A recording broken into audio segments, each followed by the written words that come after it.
And so I think that's one of the funny things that I've learned as a mother of six, as a mother with kiddos who have unique needs, some high needs, as a wife who has cared for her husband during times of sickness and back injury that we've recently had a few surgeries for. We've had all sorts of stressors, not to mention just household things, leaks and mold and remodeling. That's been our recent thing. But realizing, okay, even in the middle of all of this stress, one of God's good designs for my body is to have orgasms, to have a sense of letting go, to have a space to let go of the stress of life and to be able to process that stress through my body, because stress is energy stored in our bodies, right? And being overwhelmed and overtouched, there's a certain kind of anxious, exhausted energy that is restless in us. And when we are able to be cared for in that way as women, it's kind of just like, whew, like a big letting go that our nervous systems actually need. And afterwards,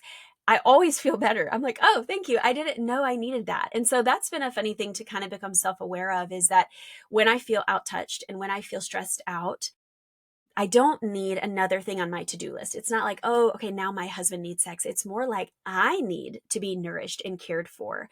And so that has been a sweet place of really reorienting myself around the topic of sex, that it's not a to-do list for someone else, that when I'm stressed out and touched out, I actually need to be cared for in a way that is unique to me as a woman. I need to be touched in a certain way.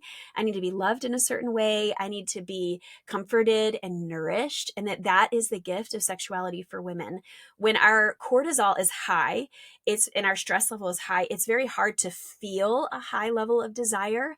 But when we know how our bodies work, if our cortisol level is high and we can reposition ourselves in a posture of receptivity and saying, hey, babe, I really need to be cared for, I need to be nourished in this way, then our oxytocin can replace that cortisol. Our sense of cuddle hormone, serotonin, all those happy hormones can replace the cortisol, and we can have a bit of a reset. So I think that's one of the things that I wish I would have known as a young mom, is that sex is not something that I do for my husband. It's not a man's need and a wife's duty.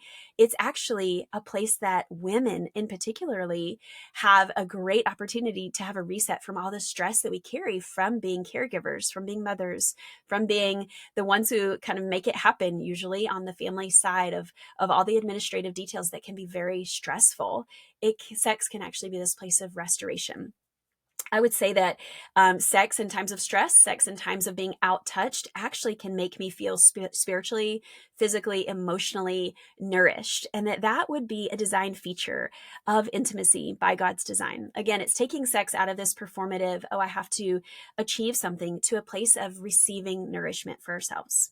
So I want to encourage you to, in two veins, to know where you are in your body, like, whoa, hello, instead of just living kind of shut down and frazzled, take some inventory of what's happening outside your body, what's happening inside your body, and where are you in that space, realizing where am I, and then what do I need right now?